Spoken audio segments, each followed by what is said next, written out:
Hi అందరికీ నమస్తే అండి. ఈరోజు చికెన్ తీసుకొచ్చినామండి. చికెన్ తీసుకొచ్చి ప్రత్యేకించి దీన్ని వేడి నీళ్ళలో వేసి పసుపుతోని వేడి నీళ్ళలో వేసి కాసేపు మరిగించినామండి. మరిగించిన తర్వాత ఇలా కొన్ని పురుగులు వాటర్ పైన వచ్చేసినాయి, చికెన్ నుండి బయటకు వచ్చినాయి. కాబట్టి ఈ చికెన్లో ఏదో ప్రాబ్లం జరుగుతుందండి. అంటే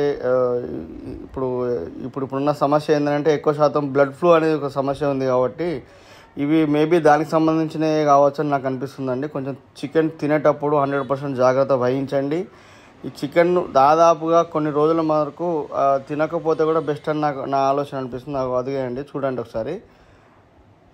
ఇక్కడ కూడా ఉన్నాయండి, ఇంకా ఇవన్నీ అవే ఇక్కడ కూడా ఉన్నాయి చూడండి పురుగులు.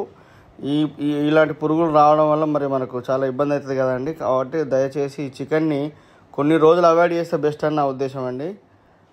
ఇది మీరు ఆలోచించుకోండి. మొత్తం టోటల్గా అంతా అన్నీ మొత్తం పురుగులే. 1 కేజీ చికెన్కే ఇన్ని పురుగులు వచ్చినాయండి.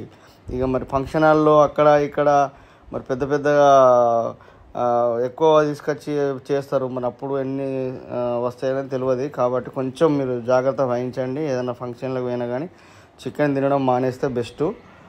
కూరగాయలని రెఫర్ చేసుకోండి. కూరగాయలు తింటే ఆరోగ్యానికి మంచిదండి.